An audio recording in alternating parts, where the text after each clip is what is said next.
personne qui ne pouvait pas être présent aujourd'hui. Excellent. Merci, Marilyn. Donc, objectif de la rencontre. Donc, d'abord, mieux définir, comprendre la clientèle cible des projets d'habitation qui sont en cours de conception dans les 3 territoires grâce au concept des personas. Puis l'objectif aussi numéro 2 qui est important, puis c'est ça pourquoi on vous sollicite aussi ce matin, c'est pour bonifier les personas qui ont été produits par l'équipe de recherche, oui, mais les bonifier à partir de votre expérience à vous, parce que vous êtes en contact avec la relève agricole, puis c'est cette expérience-là qu'on veut aller capter ce matin pour venir vraiment enrichir les personas que nous, on a produits à travers de données plus, je dirais, théoriques, là. Mais vos savoirs expérientiels sont très importants ici. Donc, d'où les pauses de discussion là, qu'on souhaite riches. Bref rappel, persona, un portrait fictif mais réaliste qui représente un groupe cible précis d'utilisateurs, de clients, de bénéficiaires ou de parties prenantes. C'est un outil largement utilisé en marketing, design de services, développement de produits ou recherche sociale pour mieux comprendre, communiquer les besoins, motivations, comportements irritants d'un groupe donné. Vous êtes peut-être familier avec ce concept-là, mais je voulais juste faire un bref rappel là, pour donner le ton pour la suite. Donc, c'est un exemple de ce à quoi on tend c'est sur quoi on s'est basé là, pour produire les personas qu'on va vous présenter. Dans notre cas, là, on a une petite description. Dans le fond, vous allez voir, on décrit brièvement le projet agricole, puis ensuite, on nomme les objectifs, les aspirations, les irritants en lien avec, évidemment, la question de l'habitation qui nous concerne, mais aussi de la terre, là, puis la propriété de la terre qui sont intimement liées. Donc, moi, j'aime ça faire ça un peu, en tout cas, parce que moi, personnellement, quand je participe à des rencontres, j'aime ça savoir un peu où porter mon attention quand on me présente quelque chose en vue d'une discussion par la suite. Fait que je vous présente tout de suite les questions qu'on a formulées, tu sais, puis un peu où est-ce qu'on veut que vous euh, mettiez votre attention. On va vous les mettre aussi dans le chat, là, mais tu sais, essentiellement, c'est est-ce que est-ce que les personnes qui vous seront présentées représentent bien la réalité de la relève agricole que vous côtoyez ou que vous avez côtoyé? Pourquoi? Est-ce qu'il y a des besoins, des aspirations, des irritants qui, selon vous, sont manquants ou qui mériteraient d'être précisés? Quels besoins ou aspirations sont les plus importants chez la relève agricole? Tu sais, je pense à certaines personnes, tu sais, je pense à Jean-Philippe qui est à la retraite depuis comme plusieurs années. Tu sais, j'imagine qu'il y a il y a certains éléments qui doivent revenir là, d'une relève à l'autre en lien peut-être avec l'habitation, les défis rencontrés. Fait que ça, c'est important, tu sais, cette fréquence-là de la soulever. Sinon, quels sont les irritants les plus fréquemment rencontrés par la relève qui cherche à s'établir dans votre région? Puis, tu sais, tout autre commentaire est le bienvenu, évidemment. Donc, les questions, c'est ça, seront mises dans le chat, mais vous pourrez, je vais aussi les remettre un petit peu plus tard. Donc, avant de laisser la parole, j'ai tout dit, qu'est-ce que je voulais dire? Oui, OK. Avant de laisser la parole à Bastienne, bon, les petits points méthodologiques là, qu'on souhaitait vous faire part, mais c'est le fait bon, les personnages qui ont été produits aujourd'hui sont issus de données, de collecte de données qui s'inscrivent dans le cadre de 2 projets de recherche. Donc, le premier projet de recherche, c'est celui-ci, dans le cadre duquel on a fait une enquête là, à l'automne dernier, comme vous le savez, pour la plupart, une enquête par sondage. Le sondage a circulé là, au courant de l'automne pendant quelques semaines. Les personnes de la relève répondaient de manière volontaire au sondage. On a 216 relèves là, réparties à travers le Québec qui ont répondu au sondage. Puis de ces réponses-là, il y avait également quelques personnes là, qui... on avait comme un petit questionnaire aussi, un appel à intérêt, je veux dire, à la fin du questionnaire. en lien avec le projet. Puis, dans le fond, il y a 6 personnes répondantes qu'on a rencontrées ensuite en entretien semi-dirigé, ce qui nous permet d'aller chercher plus de nuances, qu'un questionnaire où est-ce que les données sont vraiment plus factuelles. Donc, on s'est servi de ces entretiens semi-dirigés-là, puis aussi des réponses au sondage là, pour produire des personas. Puis, pour le deuxième projet, je vais laisser Bastienne présenter la méthode parce que c'est vraiment plus celle qui est là-dessus. On t'entend pas, ton micro est fermé. Salut, désolée. Oui, donc je travaille au CISA sur un projet qui porte sur les motels agricoles. Et au sein de ce projet-là, on avait fait environ 15 entretiens semi-dirigés avec des utilisateurs actuels qui sont établis sur une diversité de motels agricoles. Et on a aussi fait des groupes de discussion avec des étudiants et des étudiantes en deuxième et troisième année en fruits et légumes et agriculture urbaine dans le programme de GTA au Cégep de Victo. Et je voulais juste mentionner que c'est basé sur cette information-là qu'on a construit certains des personnages qu'on va vous présenter. Mais il y a quelques petites limites aux données qu'on a recueillies, notamment pour les entretiens semi-dirigés qu'on avait faits. C'était vraiment un peu des entretiens qui portaient surtout sur le contexte général d'établissement sur un motel et c'était pas spécifiquement sur le logement. Alors parfois, il pouvait y avoir un certain manque d'informations spécifiques au logement. Et puis là aussi, on a interviewé seulement des personnes qui avaient décidé de s'établir sur des motels. Donc, on n'a jamais parlé à des potentiels utilisateurs qui auraient décidé de ne pas s'établir, peut-être en raison d'un manque de logement ou une insatisfaction par rapport au logement. Alors, les personnes qu'on a interviewées étaient quand même un groupe assez homogène qui peut aussi limiter un petit peu l'information ou la richesse de l'information qu'on a recueillie. Véro, si tu peux passer au prochain. Merci. Donc, je pense que vous êtes tous vraiment familiers avec l'idée de motel agricole, mais je voulais juste clarifier quelques petits points par rapport à ça. Donc, au courant de notre recherche jusqu'à présent, on a un peu découvert qu'il y a différents types de motels qu'on a modélisés selon 2 types on peut un peu penser que c'est un spectre allant d'un type à l'autre type. Puis ces 2 types de motels se distinguent par leur structure, par leur forme de gouvernance et par leurs valeurs. Et je vous en parle parce que je pense que les types de motels attirent vraiment, selon le type de motel, ça attire vraiment une clientèle quand même différente. Alors, l'utilisateur qui voudra s'établir sur le premier type, un groupement d'entreprises, versus le deuxième type, un collectif de projets, ça ne va pas nécessairement être le même utilisateur avec les mêmes besoins de logement et les mêmes motivations. Alors, je vais juste passer à travers rapidement pour que vous ayez une idée de c'est quel type de motel agricole qu'on parle en lien avec quel type d'utilisateur. Donc, le premier modèle, le groupement d'entreprise, c'est probablement un petit peu plus à ça que vous pensez quand on pense au modèle agricole. Ça ressemble plus un peu à l'idée des incubateurs agricoles qu'on est quand même familier avec. Alors, c'est caractérisé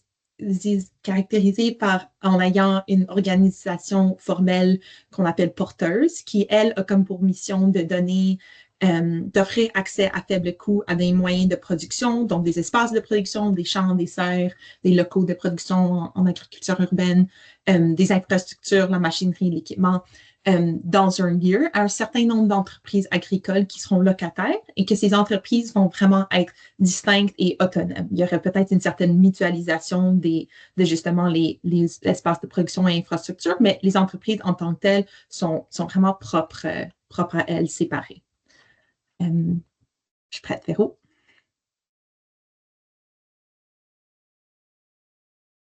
Puis le deuxième modèle, on a appelé ça le modèle collectif de projet. Donc, ce modèle-là regroupe à la fois des volets commerciaux, mais aussi des initiatives communautaires qui partagent vraiment des valeurs communes. Puis ce modèle vise à offrir des moyens de production mutualisés et favoriser une organisation horizontale du travail. Puis ils s'opposent vraiment au modèle agro-industriel, puis cherchent à un peu dépasser le cadre de propriété privée en mettant de l'avant l'idée des communs. Alors, c'est un peu plus qu'un projet entrepreneurial, ça s'inscrit généralement dans une démarche de vie un peu plus holistique. Puis, on voit souvent qu'il y a une intégration de volets qui sont non agricoles complémentaires. Justement, on a vu beaucoup de coopératives d'habitation. Puis vraiment, ces modèles-là ont plus comme mission de créer une communauté, un espace de vie qui intègre des aspects agricoles entrepreneuriales. Alors, on peut voir que c'est assez distinct, puis que les personnes qui seraient attirées vers ces deux types de modèles pourraient avoir des aspirations et des motivations quand même différentes. Je suis prête. Donc, pour les premiers personnages qu'on a créés, Camille et Alex, les bâtisseurs collectifs, c'est un couple qui sont dans leur mi-trentaine et qui tous les deux ont complété leur études universitaires. Ils ont des enfants, puis ils n'ont pas, ni un ni l'autre aurait grandi dans le milieu agricole. Ce serait vraiment ce serait des néo-ruraux. Alors, Camille et Alex ont quitté la ville en 2020 pour s'installer en campagne et ont lancé une entreprise maraîchère biologique sur un modèle agricole de type groupement d'entreprises, donc avec les entreprises distinctes et autonomes.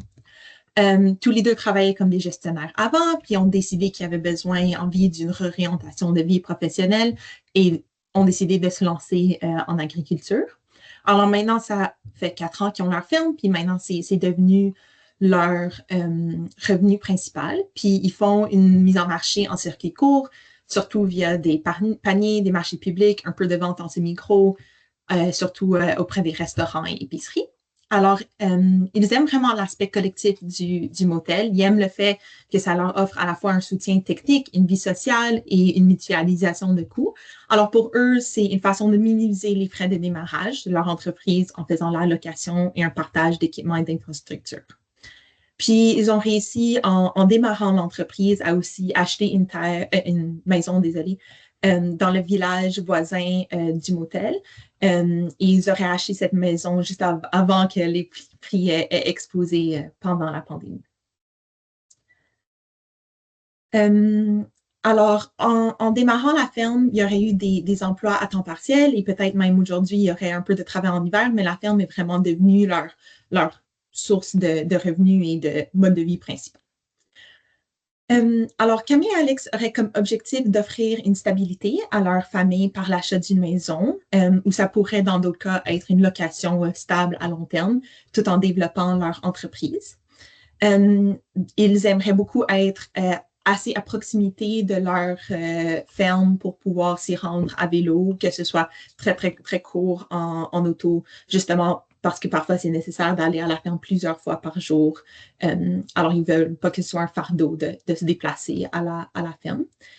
Et ils aiment ça beaucoup participer à un projet collectif. Ils veulent que leur enfant soit intégré dans le projet, puis ils voient vraiment ça aussi un peu comme un mode de vie avec d'autres personnes dans le projet.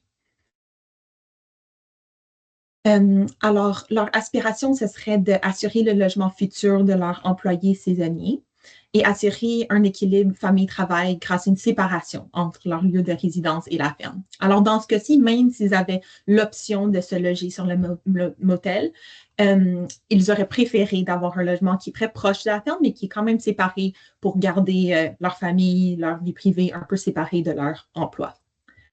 Leur irritant serait un manque de logement stable et abordable pour d'autres potentiels fermiers du motel ou pour leurs employés, particulièrement depuis la montée des prix depuis la pandémie.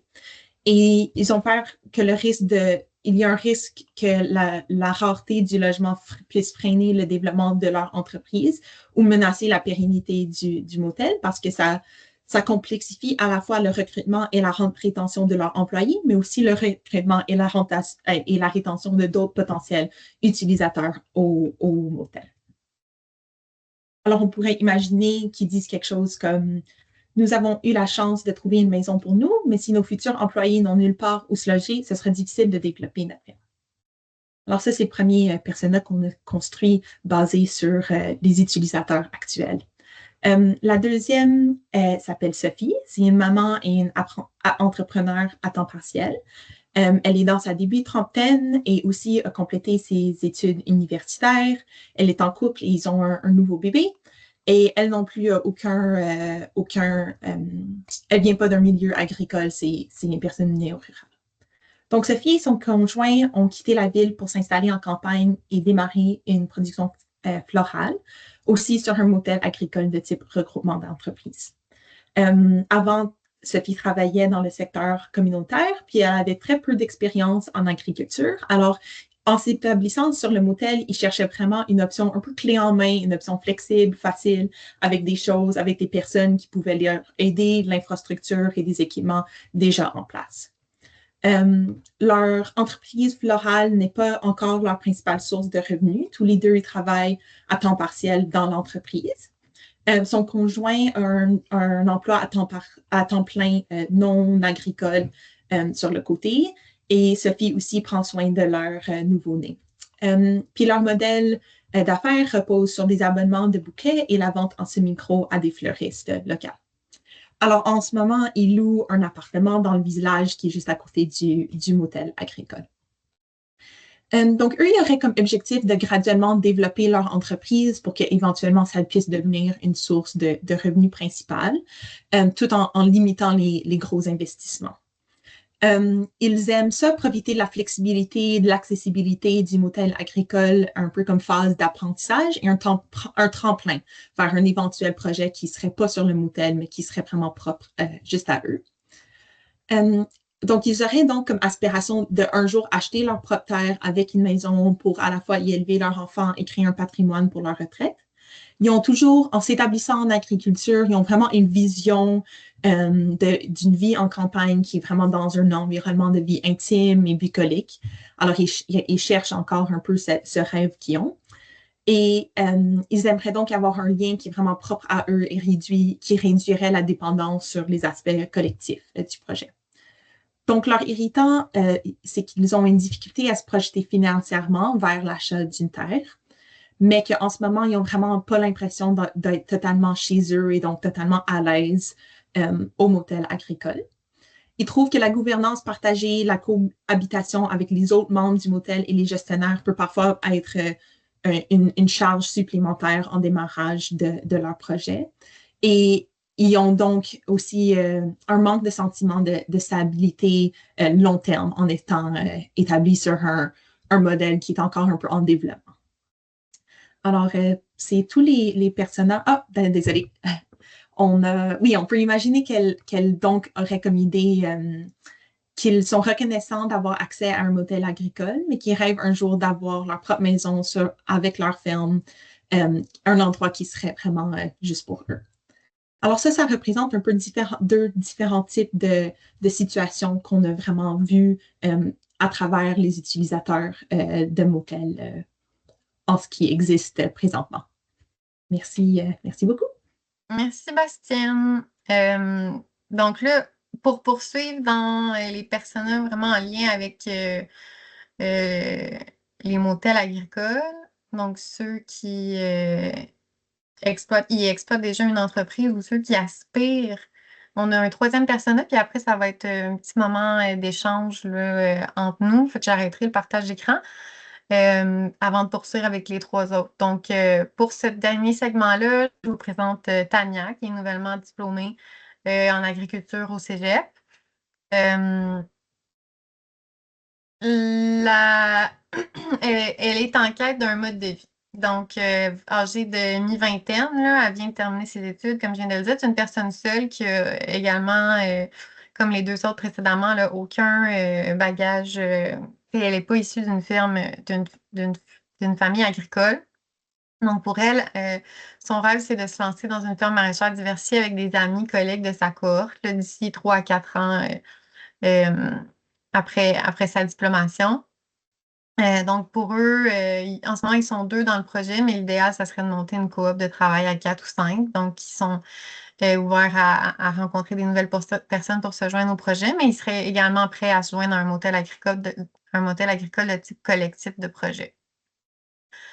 Donc, vu qu'elle a passé la majorité de sa vie aux études, elle a une une mise de fonds assez modeste, donc ça tourne autour de 20 000 $. Elle privilégie donc la location de terre pour limiter les investissements au démarrage. En ce moment, son plan d'affaires s'appuie sur une terre en location à bas prix au Témiscouata, mais elle est également intéressée par l'Estrie, différentes régions aussi, mais les prix sont plus prohibitifs. Au niveau de son type de production, c'est assez large. Elle est intéressée par des légumes, fruits, fleurs, la transformation aussi, mais des activités agrotouristiques dans son monde, même du petit élevage. Donc, elle a vraiment un intérêt multiple. Ce qu'elle recherche, comme son nom l'indique, c'est plus un mode de vie. Donc, l'idée, ça serait que tout le monde dans ce collectif-là ait son propre projet. Puis, ce qu'elle valorise aussi beaucoup, c'est les circuits courts, là, kiosque à la ferme, vente directe, épicerie locale, idéalement proche de la ferme, donc dans un rayon d'1 heure et demie, ce qu'elle jugeait proche. Donc, pour ce qui est des objectifs de Tania, ben, c'est, oui, trouver 2, 3 partenaires supplémentaires pour former une coopérative ou se joindre, comme je l'ai dit, à un groupe existant. Trouver une terre en location qui aurait la possibilité de loger plusieurs familles sur place ou du moins à proximité. Être près d'un centre urbain pour faciliter sa mise en marché. Puis, elle se disait aussi qu'elle serait en mesure de payer au plus 600 $ par mois pour son logement au moment du démarrage. Pour ce qui est de ses aspirations, elle est intéressée par le cohabitat, les coopératives d'habitation. C'est une personne qui est prête à sortir des sentiers battus, puis qui aime faire partie d'un collectif. Pour elle, c'est sûr qu'à terme, elle aimerait devenir propriétaire pour sécuriser son projet. Ça lui permettrait d'investir dans des cultures pérennes, des infrastructures, mais aussi surtout d'avoir un legs, un patrimoine à offrir à ses enfants. Pour ce qui est des irritants, ben, c'est dit qu'elle manque un peu de connaissances sur les modalités d'accès au foncier, tout ce qui est location avec option d'achat. Elle a aussi une crainte de l'isolement dans le Témiscouata parce que c'est loin de ses proches. Cette région-là est loin de ses proches. Puis aussi des craintes en lien avec les contraintes financières liées au cumul logement plus achat de la terre, là, qu'elle se voit difficilement comment qu'elle pourra à terme combiner les deux. Donc, sa petite quote à Tania, c'est habiter sur la ferme, c'est essentiel pour moi, ça réduit les déplacements, ça facilite la gestion quotidienne et ça crée un vrai milieu de vie avec mes partenaires. Les questions ont été mises dans le chat un peu plus tôt par Marilyn. Vous en avez posé au fur et à mesure aussi dans le chat, c'est parfait. Fait que vous continuez au besoin, mais ça serait le temps d'intervenir là, si vous voulez rebondir sur ce qui vous a été présenté. Là, c'est sûr qu'on parle vraiment du cas motel ou incubateur. Là, ça pourrait aussi, on pourrait aussi faire des liens avec l'incubateur qui n'est pas si loin non plus du motel agricole. Oui, je te laisse aller, Émilie, puis j'arrête le partage d'écran pour Si je me qu'on se trompe voit. pas, c'est majoritairement des jeunes qui sont pas d'origine, c'est des néo-ruraux, là, globalement. Exactement. Oui, Donc, ils n'ont pas donc, c'est ça. Ils n'ont pas d'expérience, ils sont pas non plus réseautés dans le milieu avec les agriculteurs aux alentours. C'est pas nécessairement le cas. Selon les personnes qui s'établissent sur le motel, il y en a qui ont très peu d'expérience et qui ont un peu décidé, ils réorientent leur vie, ils essayent une nouvelle chose, puis le motel est vraiment accessible d'une certaine façon pour ce type de personnes. Mais il y a aussi des personnes qui ont étudié, qui ont fait une formation, soit un DEP ou un GTA, quelque chose comme ça, ou que, par exemple, le premier cas de personnes que j'ai présenté, le couple qui avait une maison, ce type de personnes a souvent travaillé plusieurs années en agriculture, donc sur le type de ferme qui les intéresse avant d'établir. Donc, ils ne viennent pas d'un milieu agricole, mais certains ont quand même un certain savoir-faire avant de commencer le projet, alors que d'autres, c'est vraiment comme je vais apprendre en le faisant. Alors, ça va un peu dans les deux cas. Mais oui, c'est presque toujours des personnes qui ne viennent pas d'un milieu agricole à la base. Merci.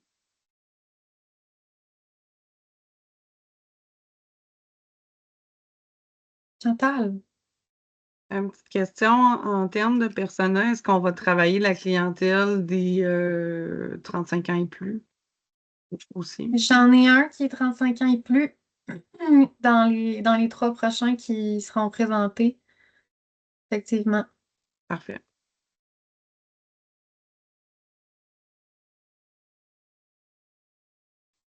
Philippe? Ouais, moi, ça ressemble vraiment à ce que j'avais pu assister là, à des rencontres de groupe sur les usagers potentiels ou de motels agricoles là, qui étaient aux études de Victo. Puis ça ressemble vraiment à ce que j'entendais, là, du monde qui veulent absolument vivre sa ferme, du monde qui veulent absolument pas vivre sa ferme. Ouais, donc j'aime beaucoup ça, là, ce que j'entends. Ouais, je trouve vraiment que ça représente ce que j'avais entendu, là. Parce que tu étais présent aussi au groupe de discussion à Victo là, qui avait été organisé. Exact. Olivier? C'est une question de précision. Dans le fond, on a combien de personnages qui vont nous être présentés? Parce que là, je pensais que c'était comme les 3 seuls qu'on aurait, mais là, il y en aurait d'autres. Ouais.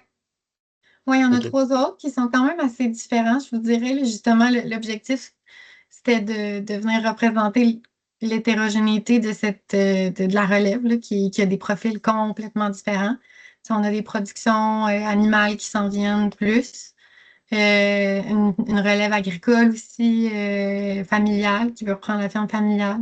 Tu sais, on a essayé d'aller dans d'autres profils, mais là, ça, c'est vraiment le profil motel. Fait que, tu sais, on voit déjà qu'il y a quand même une certaine similarité entre les profils qui sont soit les 2 premiers qui sont déjà établis sur un hôtel ou la troisième qui est en quête vers un lieu pour s'établir, qui n'a pas beaucoup de mise de fonds. Euh, mais dans le modèle mise en marché de proximité, culture horticole, tu sais, on voit que les modèles sont pas, se ressemblent quand même. Je ne sais pas si dans les personnages des motels agricoles, parce qu'on a quand même parlé beaucoup, tu sais, de certaines cultures plus pérennes, là. C'est des cultures annuelles, là. C'est des fleurs, du maraîcher. Je me demande si ça n'aurait pas été intéressant d'avoir une culture en fruits, euh, sachant que c'est dans nos motels agricoles, la question d'implantation de petites parcelles fruitières était envisagée. Je ne sais pas si ce serait le genre de choses qui serait intéressant.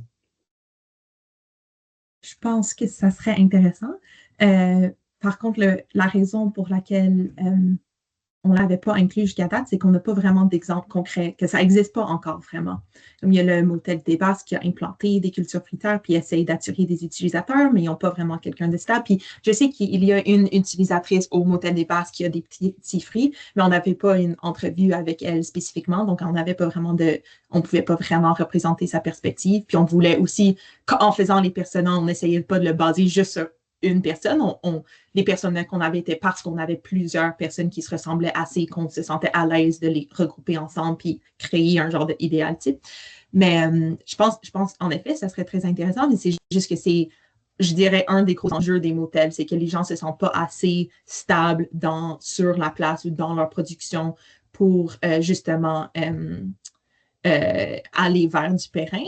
On a vu ça un petit peu plus dans les modèles collectifs de projet, qui sont vraiment des modèles plus comme holistiques, coopératives, qui se situent présentement toutes dans l'Est, en Gaspésie, et qui sont vraiment assez différents de ce qu'on retrouve plus au centre du Québec, Estrie, ces régions-ci. Puis eux, oui, il y avait vraiment plus des cultures pérennes, mais c'était pas vraiment des projets qu'on trouvait si pertinent à présenter, surtout parce que c'était des personnes qui étaient très satisfaites déjà avec leur situation, puis que c'est vraiment des modèles qui ont vraiment émergé grâce aux utilisateurs. C'est un groupe de personnes, c'est pas vraiment une organisation qui a décidé de faire un motel qui a recueilli du monde, c'est comme un groupe d'amis, un groupe de personnes qui ont démarré une ferme, qui l'ont grandi souvent en zone blanche, alors ils pouvaient vraiment construire un peu dans un coin perdu où la terre coûtait rien. Alors c'est vraiment un modèle quand même différent. Et eux, ça fonctionne un petit peu mieux, mais c'était moins représentatif du reste de la relève qu'on trouve un peu plus à tous les jours. Je sais pas si... Mais je pense dans un futur où ça serait intéressant d'investiguer la question plus. Bien. Puis si je peux compléter la réponse de Bastien, l'objectif, c'est vraiment de faire ressortir les besoins, aspirations, irritants en matière d'habitation. Puis je me pose la question à savoir si ces besoins, irritants, aspirations seront si différents si la personne locatrice du motel établit des cultures pérennes versus si elle établit des fleurs, là, peut-être, ou autres cultures horticoles. Euh, Fait que pour le moment, j'ai l'impression que nos trois profils couvrent quand même les situations résidentielles là, qui étaient observées. Puis je pense à, c'est ça, je pense à d'autres élèves qu'on a côtoyés, sans nécessairement faire une collecte de données par entretien semi-dirigé, avec une méthodologie rigoureuse. Puis on est quand même dans ces profils-là, soit locataire d'une maison pas loin ou propriétaire d'une maison aussi à proximité. Axel, ensuite Marjolaine. Oui, en fait, je me disais, justement, par rapport à la question sur les cultures pérennes, là, je comprends que les personnes qui sont là sont des personnes qui font déjà, qui sont déjà évidemment, dans les groupes que vous avez questionnés. Si à un certain moment, on va avoir une réflexion sur d'autres clientèles qu'on pense qui seraient peut-être intéressés pour essayer de comprendre justement, eux, c'est quoi leurs irritables, leurs besoins, puis comment on peut s'assurer de pouvoir répondre à ces besoins-là. C'est peut-être une des raisons pour lesquelles ils ne sont pas là, c'est à cause de ça, entre autres. Fait que si on a envie d'aller avec ce chapeau-là, on pourra peut-être dans un deuxième temps, là, on verra aussi, on va attendre de voir les autres, mais si on sent qu'il y en a qu'on dit, oh, ben, il y en a auxquels on ne répond pas en ce moment, puis on aimerait ça mieux les comprendre, mais l'exercice peut être fait aussi, peut être poursuivi dans un deuxième temps là, pour ces clientèles potentielles-là également. Là, parce que c'est des clientèles assez existantes, à ce que je comprends. Fait, si on veut se pencher sur les clientèles potentielles, parce qu'en effet, il y avait la discussion par rapport aux cultures pérennes tantôt, puis je sais que ça a un certain impact. C'est vrai que si on était capable de pouvoir répondre à leurs besoins à eux, on pourrait, surtout dans les projets d'habitation, peut-être trouver quelque chose d'intéressant qui vienne répondre. Là. Fait qu'on on en reparlera dans le deuxième temps, mais c'est possible de réfléchir à des clientèles qu'on n'a pas encore. C'est un petit peu ça que je voulais rajouter dans la réflexion. Oui, bel ajout, Maude, effectivement. Fait que, puis l'objectif de la rencontre d'aujourd'hui, c'était vraiment de présenter un premier jet. Puis ensuite, dans chacun des territoires, il va y avoir un travail de précision qui va être à faire là, par la suite. Marjolaine? Ben, en effet, moi, je fais aussi, là, que ce soit fruitier ou maraîcher, je pense qu'ils traversent, en tout cas au motel agricole, les mêmes problèmes en termes d'habitation. Puis au final, même si c'est des cultures annuelles, il n'y a aucun maraîcher qui souhaite se relocaliser à chaque année. Là. Fait que c'est quand même, entre nos maraîchers veulent s'établir sur plus de 10 ans, plus de 15 ans. C'est ça, ils veulent pas continuellement avoir à jouer à la chaise musicale en termes à la fois de logement et de terres agricoles. Là. Donc, moi, je reconnais, même pour les personnes qui font du fruitier au motel agricole des Basques, je reconnais les locataires dans ces personnes-là. Voilà, c'est tout. Super, merci. Jean-Philippe?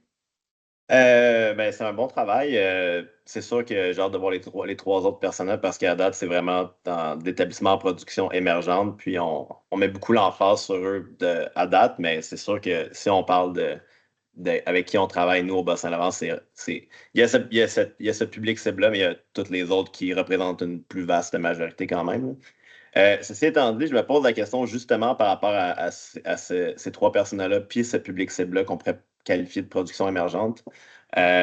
Si il ne peut pas avoir un impact au niveau de la pollution de données des gens qui ne vont pas mettre à terme leur projet. Parce qu'à travers le temps, je note qu'il y a une plus grande occurrence de ce type de candidats-là dans ces productions-là. Des gens qui sont comme ah, je vais planter un verger d'arbres à noix. Là, tu leur demandes par rapport à l'ARTA, on va leur demander d'avoir des prévisionnels financiers, etc. Puis là, ils ne vont jamais nous revenir avec un projet. Puis peut-être qu'ils vont s'acheter une maison puis planter une coupe d'arbres à noix, ou peut-être que le projet va jamais aboutir. Mais est-ce que dans les 216 relèves qui ont été questionnées, il y a combien de personnes c'est quoi l'établissement 0,50, passer 0,50 de ces candidats-là, finalement? C'est un peu la question qui me vient en tête parce que si l'objectif de cette projet que vous avez, c'est d'établir les préoccupations, les irritants, puis de mettre de l'avant des politiques publiques là, ou des propositions sociales, ça va être influencé par des gens qui ne seront pas finalement la relève agricole? Qu'est-ce que la relève agricole dans ce contexte-là? C'est un peu la question que j'ai, là, mais par exemple, s'il y a 50% des gens qui ont été questionnés qui ne mettront pas à terme leur projet, est-ce que c'est la préoccupation de la relève ou c'est de la préoccupation, comme Chantal Ouellette dirait sûrement, du préétablissement peut-être? Puis ça serait peut-être donc deux types de politiques sociales différentes à mettre de l'avant, sans en vouloir en oublier une des deux. Je comprends ton point. Sur les 216, dans le fond, il y en a, je pense que c'est 114 qui sont des relèves établies, qui variaient, là, je pense, jusqu'à... en moyenne, là, c'était 10 ans et moins d'établissement.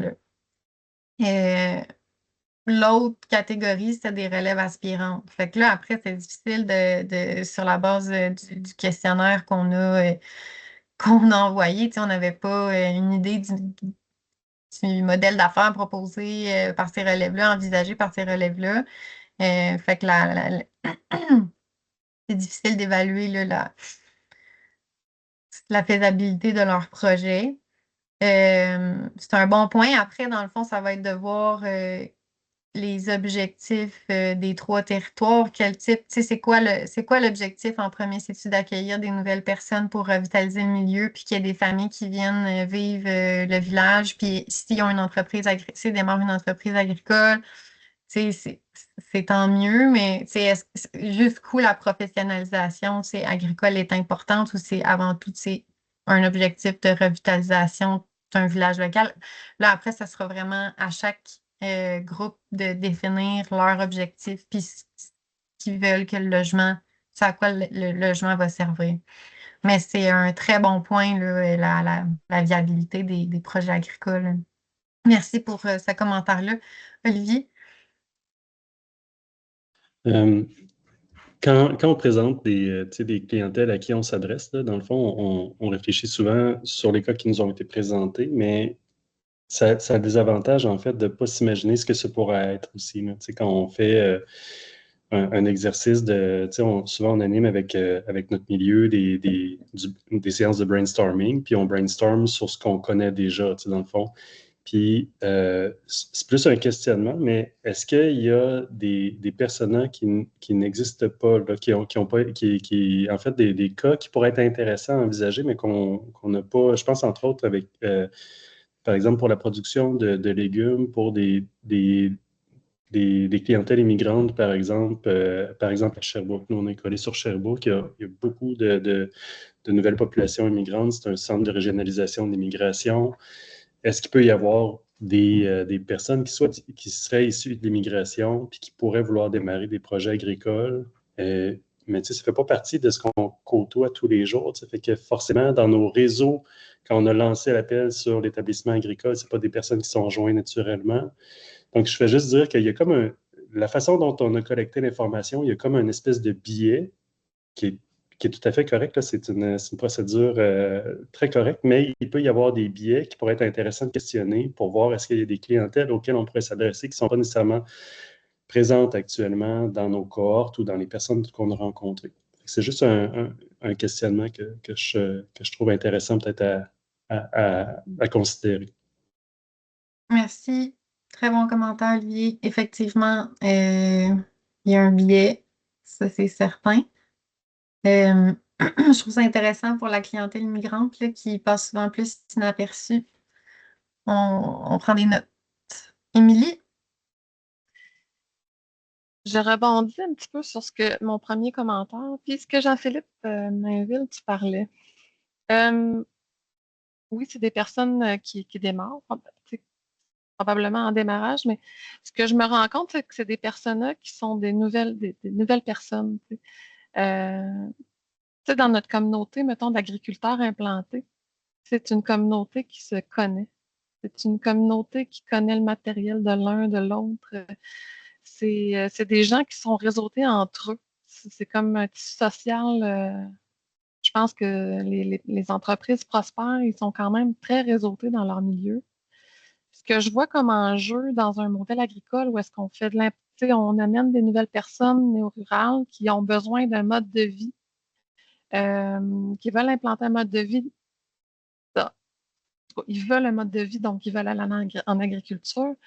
Je pense qu'il y a ce que je vois, c'est qu'il y aurait potentiellement un besoin de vouloir, en fait, il faudra les questionner. Est-ce que vous voulez intégrer ce tissu social agricole déjà en place, la couleur qui est déjà en place?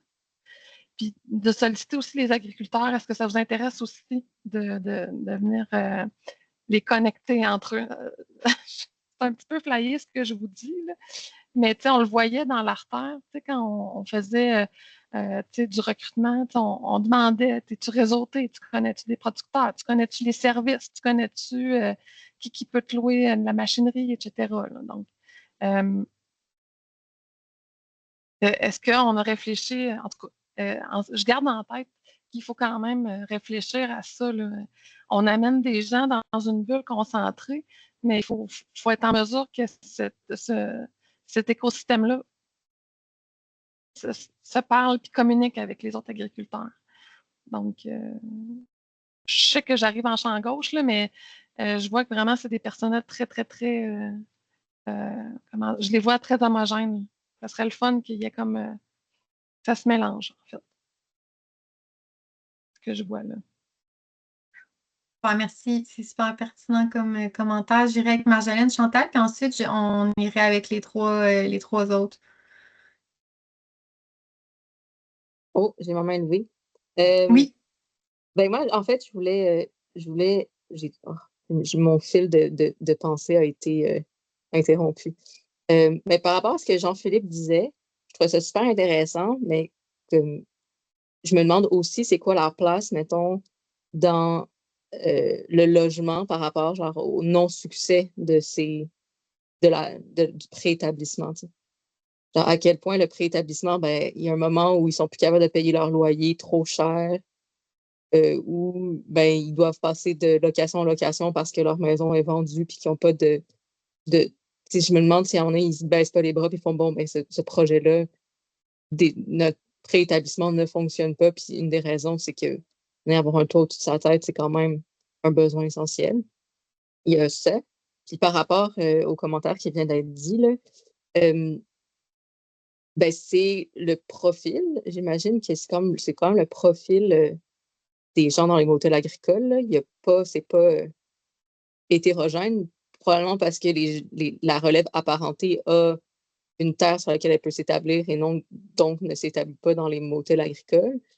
Puis il y a quand même ce que moi je peux dire de ce que je connais, qui est à dire, c'est dans les Basques, là, je ne peux pas en parler partout ailleurs, là, mais dans les Basques, il y a quand même un réseau qui existe entre tous les agriculteurs qui inclut les locataires au motel agricole. Puis il y a aussi un réseau qui existe au sein même du motel agricole. T'sais.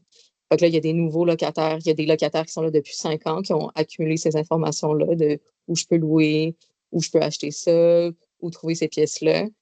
Puis il y en a qui viennent d'arriver, puis il y a des échanges qui existent au sein même du motel agricole qui, je pense, accélèrent d'une certaine façon leur intégration au tissu social comme de l'agriculture dans les Basques. Voilà, c'est tout. Merci Marjolaine. Chantal? N'ayant pas de lieu comme un motel agricole, là, dans notre cas, on y va un peu, je dirais, excusez l'expression, freestyle, dans le sens où on regarde c'est quoi les opportunités dans le milieu. Des fois, on développe des opportunités en remettant en culture des terres, etc. Mais ça reste que notre clientèle cible à nous, c'est presque toujours des 30 ans et plus. Qui, des fois, il y a des études reliées, des fois non, mais qui cherchent une opportunité maison-terre ensemble, mais qui viennent vivre le Témiscouata avant leur démarrage. Fait que ça, on en a presque entre 15 et 20 là, qu'on a accueillis jusqu'à maintenant. Mais dans ceux qui ont développé un projet structurant, plan d'affaires, etc., là, il y en a une seule Mais les autres occupent des postes là, dans le territoire. C'est presque de la clientèle qu'on recherche, mais tu sais, qui se qualifie pas à l'artère. Tu sais, il y a comme un trou là, à ce niveau-là, là, où fait que, tu sais, on les accompagne quand même. Comme là, j'en ai un autre là, qui nous a contactés il y a quelques semaines. C'est du blé bio qu'il veut produire. Il avait déjà ciblé une terre. Il y a une grosse mise de fonds à mettre. On a des gens qui ont de l'argent aussi. Tu sais, ça, puis ça, c'est difficile à accompagner ces gens-là parce qu'ils ont des idées bien préconçues puis ils n'ont jamais vécu l'agriculture non plus. Fait qu'ils arrivent avec leur rêve bucolique, mais ce persona-là, un peu plus euh, fortuné, si on peut dire, ça aurait été intéressant de l'avoir aussi dans. En tout cas, on va voir les trois autres, là, de quoi, Ouais. parce que là, on est à la mi-présentation, là, mais moi, c'est quelque chose qui m'aurait intéressé de ce côté-là. Mais justement, ça fait une super belle introduction pour le prochain. Fait que j'y vais d'emblée. Je vous présente Caroline, la passionnée en transition de carrière. Elle a 36 ans, famille nucléaire, là, 2 parents, 2 enfants, formation collégiale en agriculture avec aussi un diplôme universitaire, mais non relié à l'agriculture. Puis, background agricole, elle est également néo-rurale. Donc, elle est propriétaire déjà avec son conjoint d'une maison en ville. Elle va bientôt quitter son emploi pour se lancer pleinement dans son projet agricole. Donc, avec un diplôme en production animale en poche, puis une expérience sur une ferme laitière, elle souhaite de bâtir son propre élevage. Elle cherche sans relâche la bonne terre pour répondre à tous ces critères. Son conjoint, lui, est en télétravail, donc il peut la suivre facilement, déménager un peu partout au Québec.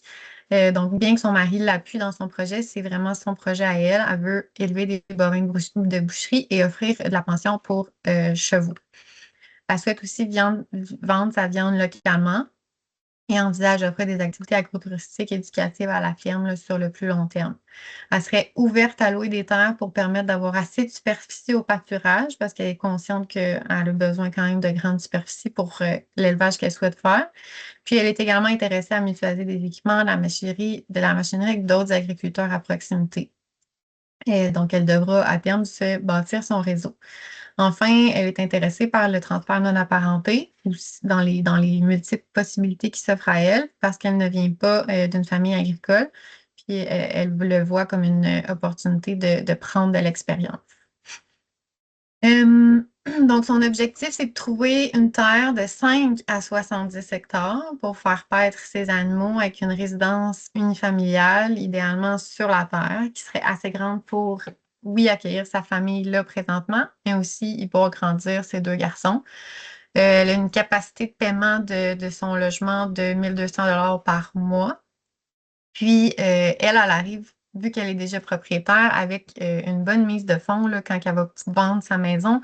Ça pourra servir là, à acheter la terre en campagne. Et idéalement, la maison qui serait sur cette terre-là. Donc, en plus de la maison, ce qu'elle rêve, c'est qu'il y ait aussi une grange, un boisier, un accès à l'eau à proximité, un garage pour la machinerie. Donc, elle aspire à être propriétaire de la terre, mais est aussi intéressée, comme je l'ai déjà dit, à la location des terres pour obtenir de plus grandes superficies. Puis, elle souhaite là, s'établir en Estrie pour se rapprocher de sa famille.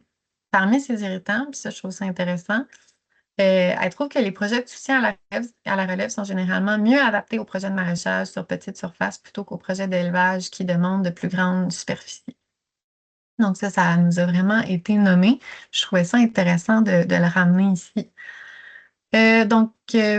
Caroline dit, pour que mon projet fonctionne, il me faut une maison sur place avec suffisamment d'espace pour toute la famille et proche de mes animaux. Vivre ailleurs qu'à la ferme, ce serait comme être à moitié dans mon rêve. Si on est vraiment dans l'optique d'un rêve ici, de s'établir en agriculture. Donc, on a un peu plus de moyens ici que nos 3 autres personnages parce que, bon, ils étaient déjà propriétaires. Autre personnes aussi qui se rapprochent de Caroline, c'est Virginie et Marc, 37 et 45 ans. Donc, sur le bord de peut avoir accès au programme d'aide là, pour la relève. Études universitaires non reliées à l'agriculture, couple sans enfants, avec, dans le fond, pas issu d'une famille agricole. Donc, après une carrière en restauration, sommellerie, Virginie et Marc se sont réorientés et ont démarré un vignoble sur des terres en location long terme. Dans leur cas, c'est un bail de 99 ans avec une vision basée sur la permaculture et la biodynamie. Donc, ils cherchaient à l'échelle du Québec, mais ils étaient contraints par les spécificités propres à la culture de la vigne, donc la pente, l'orientation, le type de sol. Pour eux, ça, c'était non négociable. Ils voulaient vraiment produire de la vigne.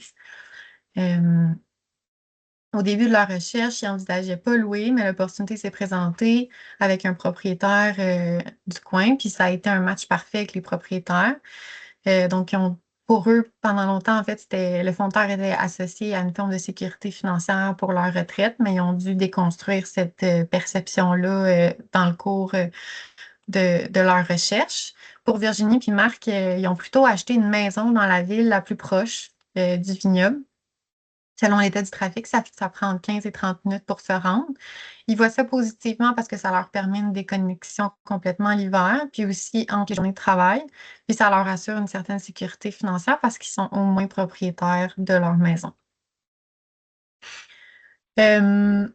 Donc, les deux vont maintenir leur emploi à temps plein pendant les premières années de démarrage. Leur objectif, c'est vraiment de trouver une terre qui est adaptée à la culture qu'ils souhaitent faire. Ils souhaitent également trouver une maison qui est clé en main pour consacrer leur temps et leur argent à développer leur vignoble. Ça aussi, je trouvais ça intéressant. Ça fait un pont avec le troisième point. Ils souhaitaient trouver une résidence qui était confortable, salubre, qui avait de l'eau chaude, de l'électricité, une belle salle de bain pour qu'ils puissent se reposer entre les grosses journées de travail.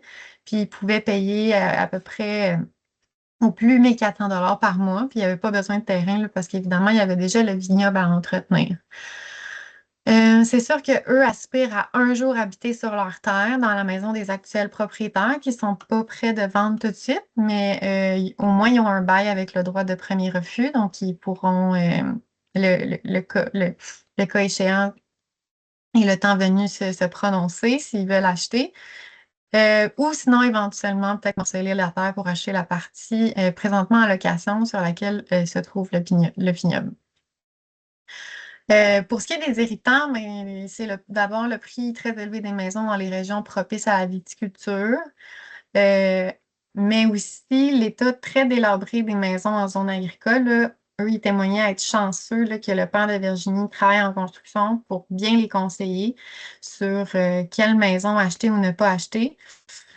Parce qu'eux préféraient mettre leur argent et leur temps dans leur projet agricole plutôt que dans la réfection d'une maison qui aurait eu besoin de beaucoup, beaucoup d'amour. Donc, ce qu'ils nous disent, c'est que la majorité des terres visitées venaient avec des maisons en très mauvais état. Acheter ce genre de propriété, aurait été un gouffre financier et les rénovations auraient occupé tout notre temps. Et le dernier persona, Mathieu, le jeune repreneur de la ferme familiale, donc mi-trentaine, études universitaires complétées, personne seule, puis lui est issu d'une famille d'acériculteurs.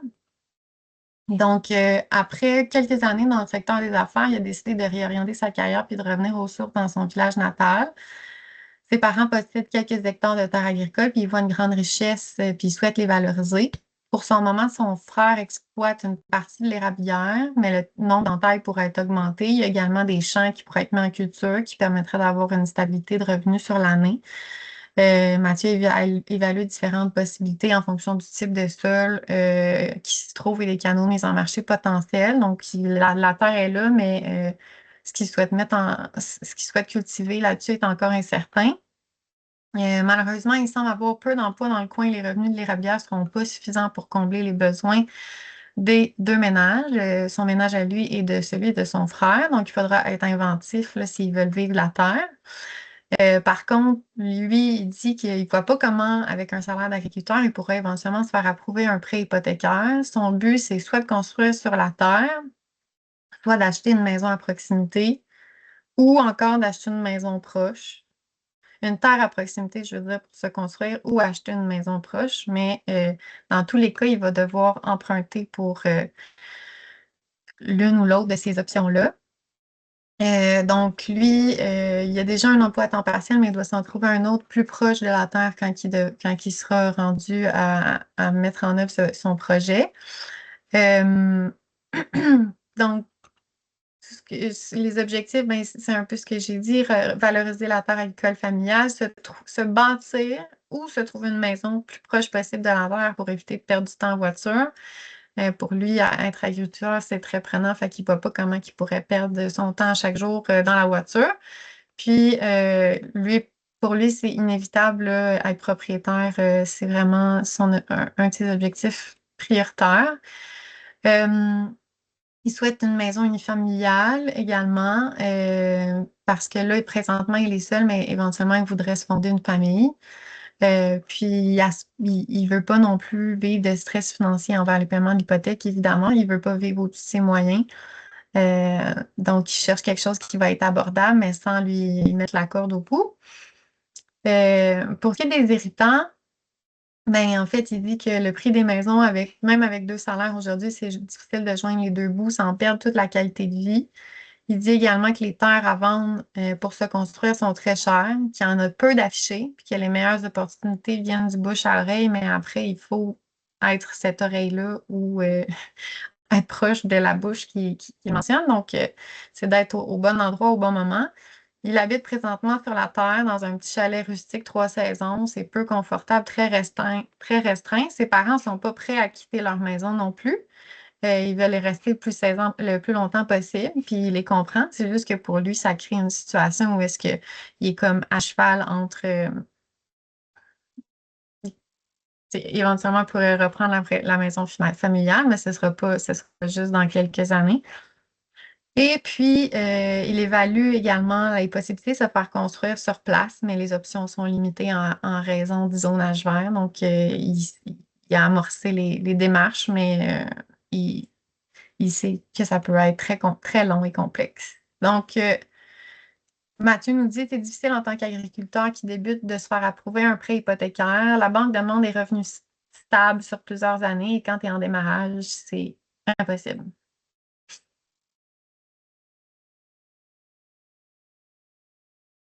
Donc, on retomberait en période de discussion. Je pense que ces 3 personnes-là sont un peu plus différents que les 3 premiers qui vous ont été présentés. Qu'est-ce que vous en pensez?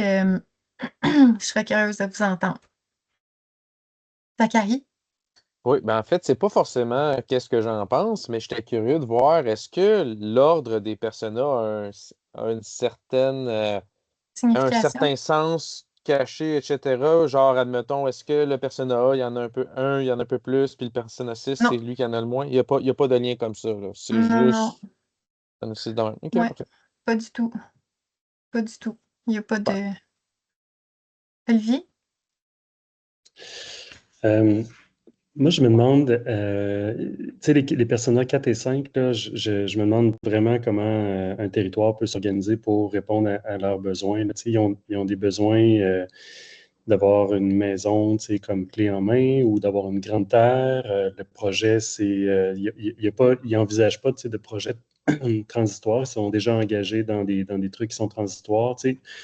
Je ne vois pas notre intervention possible, ni sur le logement, ni sur la terre pour ces personnes-là. Puis on ne pourra pas avoir, tu sais, les projets qu'on va mener ne vont pas permettre de pouvoir, par exemple, réduire le coût des terres agricoles dans une région, réduire la surchauffe immobilière. Tu sais, les maisons vont toujours coûter le même prix, les terres vont toujours coûter le même prix. Tu sais, fait que je me demande à quel moment, pour ces personnes-là, on peut intervenir en tant que territoire. Fait que ça, je ne sais pas si on devrait considérer des personnes pour lesquelles on ne peut pas répondre à leurs besoins, bref.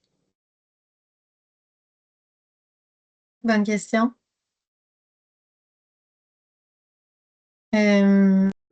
On la laisse en suspens s'il y a quelqu'un qui veut... Moi, j'ai l'artère à répondre. Vas-y. Oui, Non, c'est mais je ça, pense exact. non, mais c'est un peu une blague, là, mais en fait, il y a quand même, je crois quand même qu'il y a des opportunités comme l'artère. Il y a des opportunités à travers l'artère qui des fois, on rencontre des producteurs qui mettent au centre de leurs préoccupations la continuité de leur entreprise, de leur donner une chance comme eux y ont eu, puis d'offrir un montage financier ou des opportunités d'affaires qui vont peut-être pas être accolées sur les modèles spéculatifs ou à l'opposé peut-être d'un courtier immobilier qui vont dire Hey, vous avez besoin de 500 000, moi je pense que je peux vous vendre ça pour 800 000. Tu sais, donc, des démarches qui sont anti-continuité. Là. Donc, je pense qu'il y a quand même certaines choses qu'on peut faire au niveau territorial pour trouver des manières de s'établir pour ces gens-là, mais c'est sûr qu'effectivement, il y a peut-être moins de notion de collectivité là-dedans, puis c'est un bon point que tu emmènes quand même. Là. Ben, en fait, je suis tout à fait d'accord avec toi, Jean-Philippe, là, vraiment. Là, la seule chose, c'est que vis-à-vis du projet de repenser l'agriculture pour la relève agricole, ces objectifs de ce projet spécifique-là, pas la réponse de l'ARTER, qui est super pertinente, mais les objectifs de ce projet-là, je ne sais pas si on répond on répond aux besoins des personnes en 4 et 5. C'est ça mon point, mais tu as raison qu'effectivement, mettre de l'avant l'ARTER, puis cette réponse-là, de passer par des canaux qui sont hors marché, mais hors marché classique, là, avec un agent immobilier, là, puis un accompagnement concret, puis une mise en relation, je pense que c'est tout à fait à propos. Là. Marjolaine?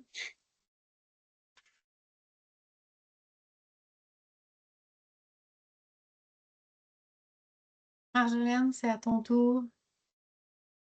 Ah, C'est que tu as excusez, ton j'avais micro. pas Ouais. ouvert mon micro.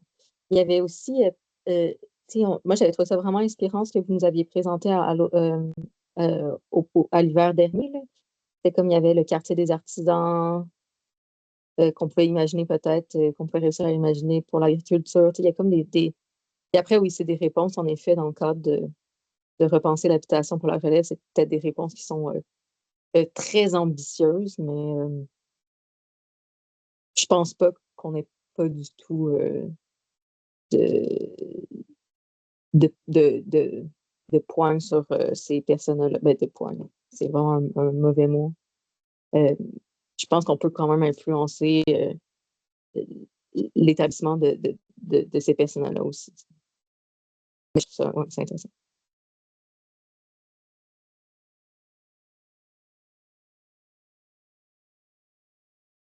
Axel? Ben, je pense qu'il y avait Louis-Philippe avant. Ah oui, excusez, Philippe. Pas de problème.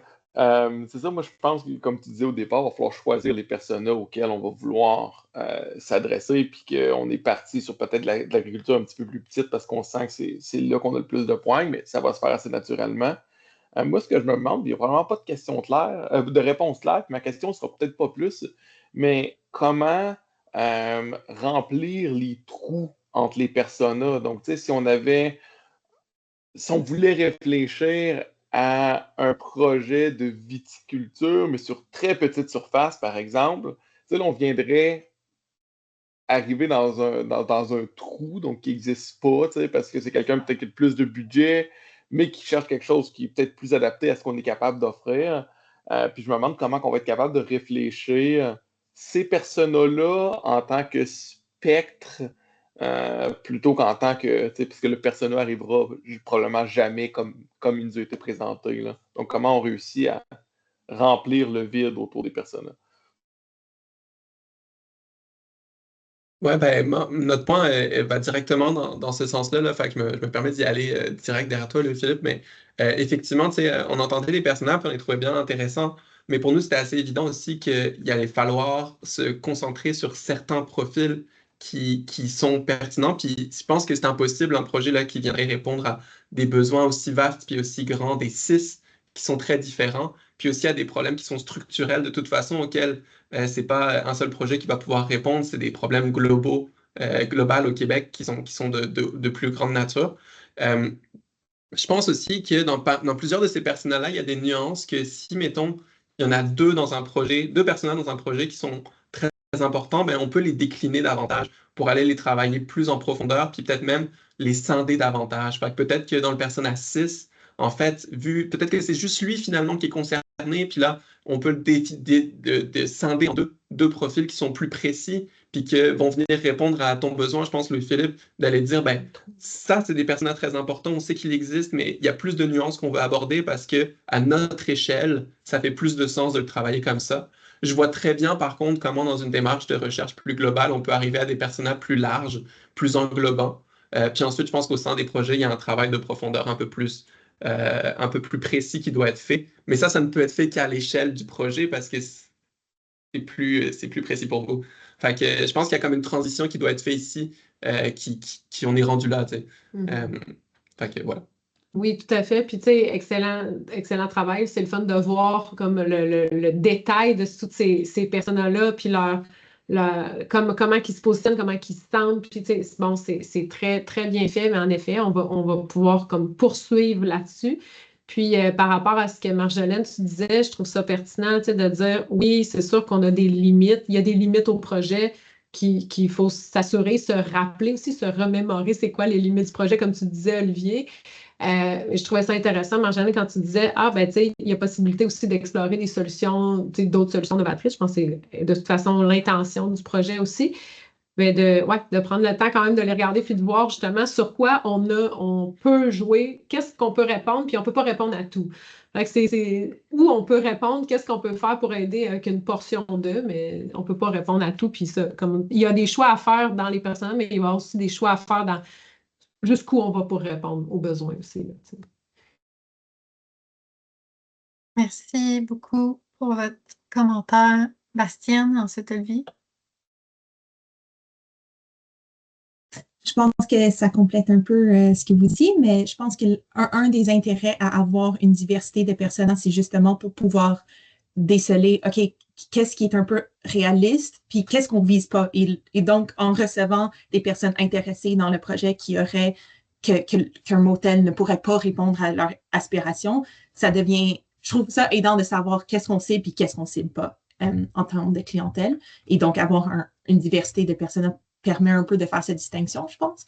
Mais aussi, je pense que une des limites avec le développement des motels général au Québec en ce moment, c'est qu'ils se ressemblent vraiment tous similaires. Ils sont quand même similaires entre eux. Ils visent une même clientèle avec des mêmes productions, avec les mêmes clients. Puis, il y en a qui fonctionnent plus que moins. Puis, c'est pour une panoplie d'enjeux et de régions et de raisons. Mais je pense que ces personnes-là nous permettent, comme si on ne les voit pas comme des personnes, parce que ce n'est pas des personnes, mais comme un groupement de différentes aspirations et différents objectifs.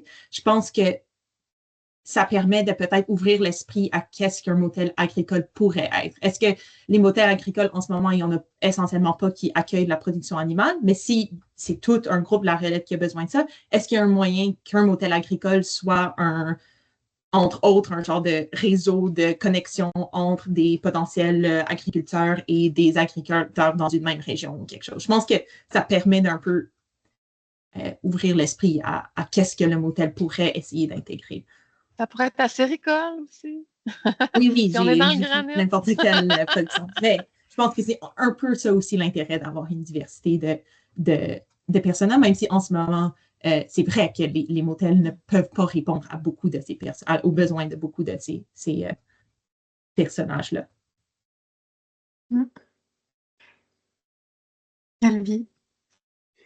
C'est super intéressant. Je pense que ce qui serait intéressant pour les motels agricoles de se poser comme question, c'est comment on peut répondre aux besoins alimentaires de la population. Tu sais, souvent, on a dit, on offre des terres, puis that's it. On s'est peut-être pas nécessairement dit comment ces terres-là ou cet espace-là contribuent à nourrir la population locale. Puis là, ça se peut très bien que des gens viennent me dire le contraire, là, mais est-ce qu'on est en mesure de produire des champignons, des petits animaux? Puis je reviens sur la question des personas. Ce qui est intéressant aussi, ça peut être d'envisager aussi des gens qui sont moins agriculteurs, mais plus entrepreneurs. On a fait une visite dans la MRC d'Argenteuil puis Papineau ce printemps, puis on rencontrait la fille du boulanger. La fille du boulanger, eux autres, ils cultivent leurs grains, puis ils sont surtout, en fait, boulangers. Mais ils cultivent aussi leurs grains avec de l'aide en grande culture. Fait qu'ils sont probablement moins agriculteurs, mais plus transformateurs, commerçants, si on veut, là. Donc ça peut être un profil à explorer aussi là, dans les personnes qui peuvent être desservis là, par nos projets, là. Puis peut-être qu'il pourrait y avoir aussi des besoins spécifiques avec le fait d'avoir une place commerciale centrale, par exemple. Fait que, fait que c'est ça. Fait que donc, peut-être justement de réfléchir sur quel type d'aliments on pourrait produire, puis dans quel contexte on pourrait les offrir avec, mais toujours réfléchir sur l'accès au logement. Là, dans cette histoire-là, je pense que c'est ça qui est fondamental là, dans l'histoire.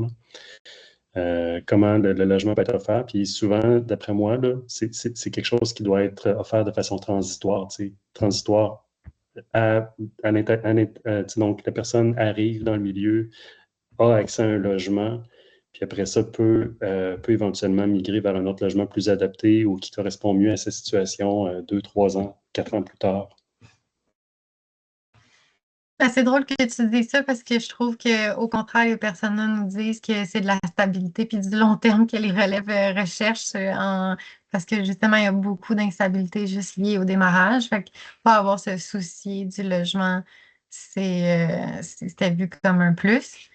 Mais qu'est-ce que tu veux dire exactement là-dedans, Véronique? Parce que c'est comme ça, justement. Donc, pas avoir un souci du logement dans les premières années qui sont liées au démarrage, mais éventuellement pouvoir avoir quelque chose de plus adapté? Non?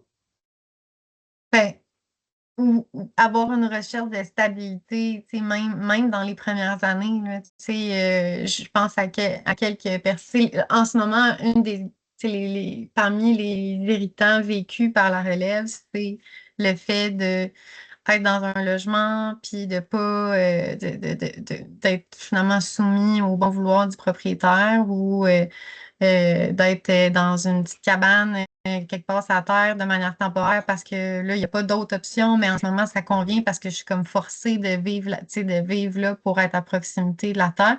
Mais tu sais, il y a la sécurité liée entre qu'est-ce qui est vécu et qu'est-ce qui aspire, le sentiment de long terme puis de sécurité associé à un logement qui est canné, là, pas canné, mais Mais je pense qu'on dit la même chose, c'est juste pour ça que je t'ai demandé de préciser, là, mais pour OK, moi, là, peut-être. dans le cadre du projet, effectivement, c'est d'offrir un logement de qualité pour lesquels tu n'es pas soumis justement à un stress de genre, il faut que on t'accompagne ou tu as accès au logement pendant seulement 2 ans. Puis là, pendant 2 ans, il faut que C'est ça. tu runnes ta business, puis dans 2 ans, il faut que tu trouves autre chose. C'est vraiment pas du tout ça.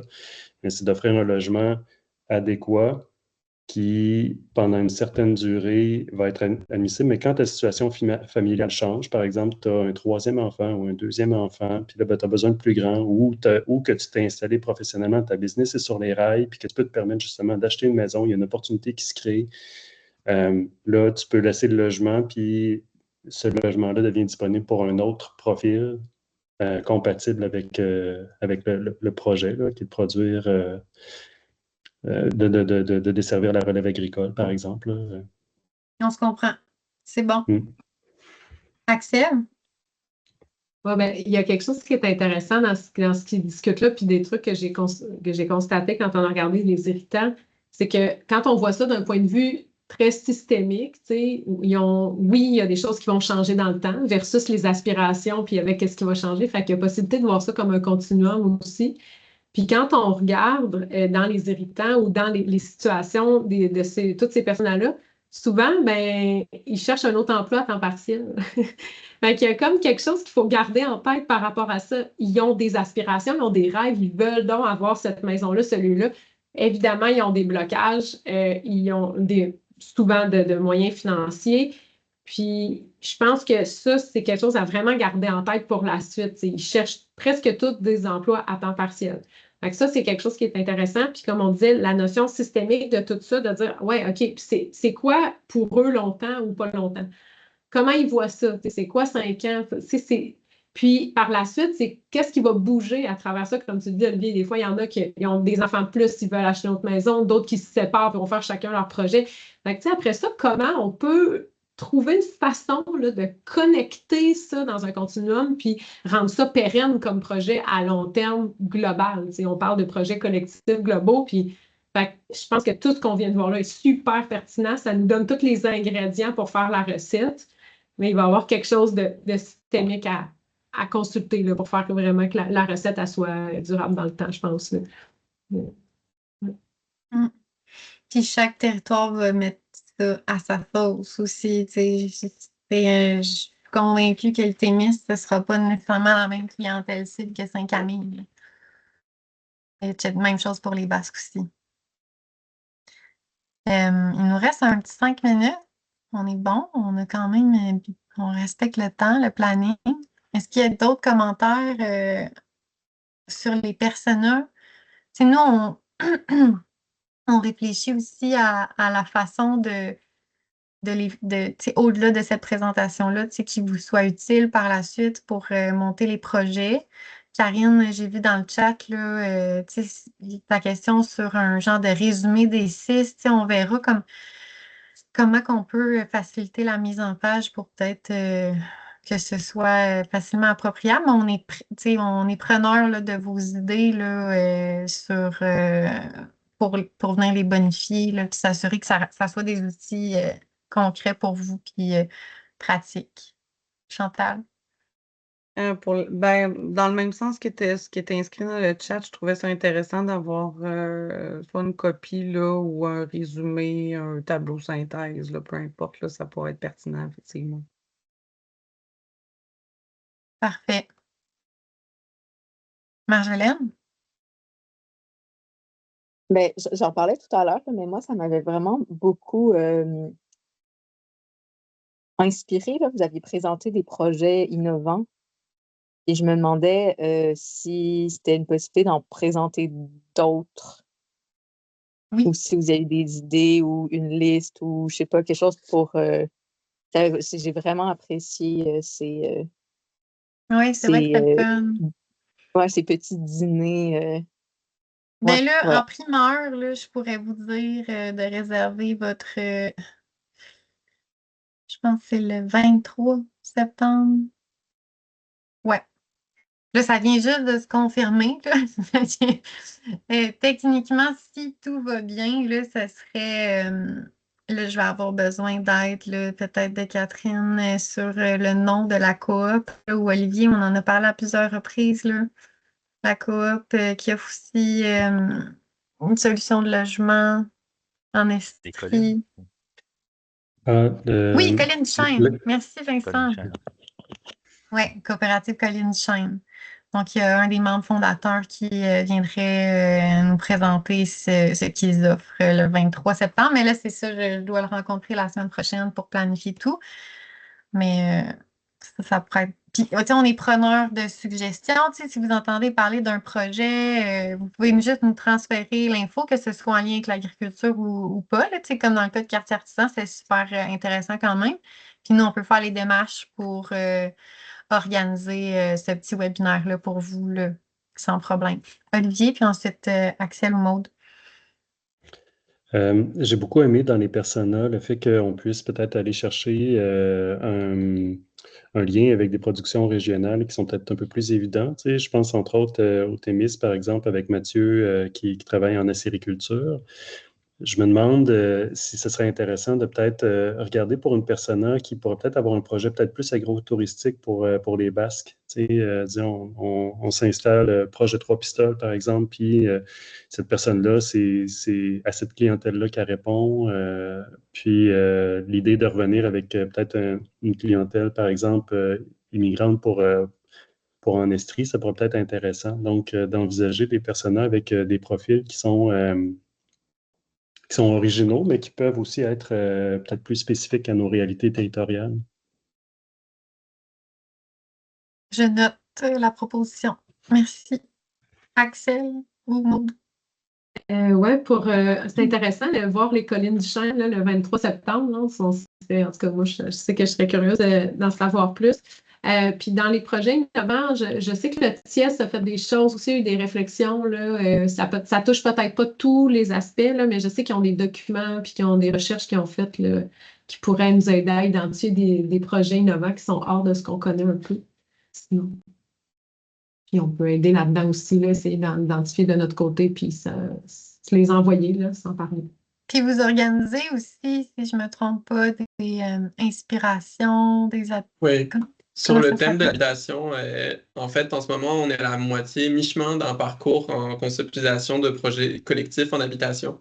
Puis dans ce parcours-là, il y a un volet qui est ouvert à tous avec des ateliers, des webinaires, en fait, qui s'appelle Formation et Inspiration. Il y en a 2 qui sont déjà faites. Il y en a un 3e qui s'en vient bientôt, puis il y en aura un dernier en octobre. Puis si ça vous intéresse, je peux vous envoyer les liens de ceux qui sont déjà passés aussi.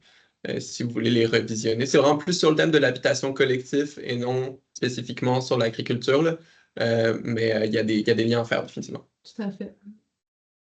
Super, oui, je pense que ça pourrait être intéressant d'envoyer le lien à tout le monde. Jean-Philippe? C'est des bons personnages. Je me demandais, est-ce qu'il fallait qu'il y ait des enjeux d'habitation pour faire partie des personnages? Il fallait pas, mais c'est ça un peu comme Olivier a dit tantôt, tu sais, on a 2 projets qui ont servi d'input pour penser les personas. Le premier projet sur les motels agricoles, les personnes étaient rencontrées parce qu'elles avaient une exploitation agricole sur un motel. Et l'enjeu du logement a été abordé avec eux. Mais on a recueilli juste cette portion-là d'infos, mais c'était pas le sujet principal. Mais il y avait quand même des préoccupations qui étaient mentionnées. Fait qu'à ce niveau-là, il y a peut-être moins de billets sur la question des défis en logement, tandis que pour le projet Repenser l'habitation, ben là, c'est le questionnaire circulait. C'était les gens de manière volontaire qui remplissaient le questionnaire. Donc, c'est sûr que ceux qui sont plus concernés par l'enjeu de l'habitation sont sûrement plus enclins à remplir un questionnaire sur les défis d'habitation. C'est clairement un biais qu'on sait, là, qu'on reconnaît là-dessus. Ensuite, il y avait puis ensuite, l'appel à intérêt, puis les 6 personnes qu'on a rencontrées en entretien semi-dirigé, on pourrait aussi dire la même chose. Là. En fait, je me demandais ça parce que l'exemple, il y a quand même un phénomène qui est assez. Il y a des éléments que je trouvais qui étaient peut-être pertinents à rajouter, mais je ne sais pas s'ils seront pertinents, tu me le diras, là, mais le fait de pouvoir morceler une maison de la propriété agricole quand elle a été bâtie avant l'installation de la CPTAQ, ce droit acquis-là est quand même un élément qui est super utile dans les situations de transfert non apparenté. Où les propriétaires veulent rester propriétaires de la maison. C'est sûr que ça génère quand même un enjeu d'habitation, mais ça permet, des fois, c'est un élément qui est facilitant dans le transfert. Puis, c'est pas rare non plus que les fermes les fermes en production animale ont plusieurs habitations. Donc, des fois, il y en a une qui va être sortie, puis il y en a une qui va rester. C'est quand même un scénario que j'ai dû voir plusieurs fois dans les dernières années. Je ne sais pas si c'est pertinent de nommer ça, mais ça reste que ça peut être un outil puis un mécanisme social d'acquisition d'une résidence. Puis souvent, un autre élément que je voulais emmener, c'était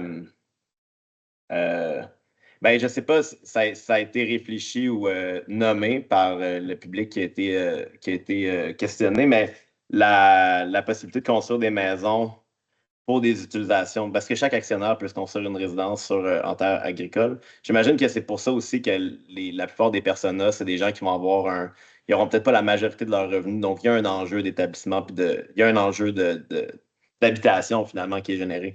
Parce que sinon, dans plein d'autres contextes en production, où tu es en production animale conventionnelle avec des revenus garantis, souvent les gens vont se faire construire une maison sur leur résidence, là. Donc, il y a peut-être d'autres enjeux relatifs à ça, comme l'aspect financier, mais il y a tout ce chemin-là aussi qui est parcouru. Puis je ne sais pas s'il faut que ça fasse partie de ce tour d'horizon-là où on cible uniquement les cas où il y a un problème. Oui, c'est super intéressant ce que tu apportes. Puis on veut aussi, tu sais, là, on est en train de rédiger le rapport sur l'enquête. Là, on dépasse un peu. Fait que ceux qui doivent nous quitter, merci beaucoup d'avoir été là. On ne s'en veut pas. Mais c'est ça, tout le contexte politico-légal entourant la construction de résidences en zone agricole. Puis on veut essayer d'explorer ça pour vraiment donner un contexte global. Là, puis, parce qu'un des objectifs de ce projet-là, c'était c'est de venir documenter les défis propres à la relève en matière d'habitation. Puis je pense qu'on ne peut pas passer à côté de ça non plus. C'est facilitant dans certains cas, mais dans d'autres, là, on passe entre les cracks, puis ça fait que on ne peut pas se construire nécessairement. Parce que je voyais aussi je pense que c'était le persona numéro 1 qui parlait d'habitation pour les travailleurs agricoles. Là, ça deviendrait un enjeu qui serait potentiellement financier parce qu'en théorie, tu aurais la possibilité, avec une demande à la CPTAQ, de te doter d'une résidence pour les travailleurs-travailleuses. Mais c'est du très beau travail. Bien joué. Merci, Jean-Philippe. Émilie? Il y avait aussi un persona qui parlait que les maisons en campagne, avec des terres accessibles, ils étaient très décrépits. Il y avait beaucoup de... c'est intéressant aussi comme constat qui en est ressorti. Je ne sais pas si c'est vraiment si c'est le portrait de la plupart de nos 3 territoires. Est-ce que déjà ce qui est déjà présent sur le territoire est acceptable aussi ou est-ce que quand on pense de collectif, est-ce qu'il y aurait des subventions qu'on pourrait développer en ce sens, d'améliorer ce patrimoine bâti ou ces bâtiments-là qui existent déjà, ou bref, récupérer aussi ceux qui sont abandonnés parce qu'on a des grosses entreprises qui achètent des terres et qui n'entretiennent pas la terre, qui trouvent que c'est du trouble de trouver un locataire, etc. Il y a aussi cette approche-là. Est-ce que ça a été réfléchi? Donc, c'est-tu un constat vraiment présent, en fait, sur nos territoires? Là? Parce que c'est juste un persona qui l'a comme exprimé. Là. Dans notre cas, ça arrive souvent au Témiscouata. Des questions d'assurance, d'habitation aussi. Parce que les habitations se retrouvent pas vraiment très chères. Les gens sont capables d'acheter cash la résidence. Fait que souvent, pas d'assurance habitation égale pas d'assurance agricole non plus. Donc, moi, dans mes fonctions, je pense que j'en ai eu au moins une dizaine depuis que je suis arrivée en poste, là, il y a presque 5 ans. Là. Fait que ça donne un bon portrait là, de ces réguliers là, comme situation. Puis souvent, il y en a qui démarreront pas parce qu'ils veulent justement pas payer les assurances. Ou j'ai eu un cas aussi où les assurances demandaient de démolir la grange existante. Fait que quand on a une flotte là, de bâtiments là, dans la transaction, il faut vraiment regarder l'état là, parce que sinon, des fois, ils demandent la déconstruction là, pour être assurable. Merci. Pertinent comme commentaire. Marjolaine? Il y a aussi des programmes là, comme Réno Région qui étaient offerts à des gens à revenus modestes, puisque j'assume que la relève agricole, j'assume qu'ils ne font pas des millions de dollars par année. Mais c'est des programmes qui sont du gouvernement du Québec, mais qui sont tellement, genre, comme nous, c'est rempli pour les 3 prochaines années. En tout cas, dans les Basques, là, c'est un peu, c'est vraiment très, très peu accessible. Puis il faut que ce soit, je pense que tu peux passer, s'il y a des problèmes majeurs qui sont urgents, tu peux passer en premier, mais c'est genre, mon toit est en train de s'écrouler, là, tu peux peut-être skip la file de 3 heures. Fait que c'est comme un peu, en effet, là, il y a pas assez de ressources là, à ce niveau-là. Je trouve que c'est un point vraiment intéressant. Puis entre nous, dans les Basques, on est en train de refaire notre catalogue du patrimoine bâti. Puis on remarque qu'on est en train de perdre des bâtiments, beaucoup de bâtiments agricoles parce qu'on ne les entretient pas. Puis il y a vraiment une réflexion à avoir là-dessus. C'est vraiment un point intéressant. Super intéressant. Donc, j'abuserai pas plus de votre temps que ça. C'était vraiment, je pense, constructif comme discussion. C'était le fun aussi, les échanges entre les 3 territoires. Là. Je sais, Olivier, c'est une demande de longue date là, de se faire un point, tout le monde ensemble, là, pour parler un peu de l'avancement. Donc, ce sera fait là, cet automne sans faute. Mais là, on va planifier des petits ateliers dans les 3 territoires, là, idéalement septembre, octobre. Fait que nous, on va travailler sur les personas, essayer ils seront prêts pour ces ateliers-là. Puis on a très hâte de continuer à travailler avec vous. Donc, n'hésitez pas, on est toujours disponible si vous avez des besoins, des demandes. Donc, au plaisir de vous revoir en vrai, peut-être bientôt.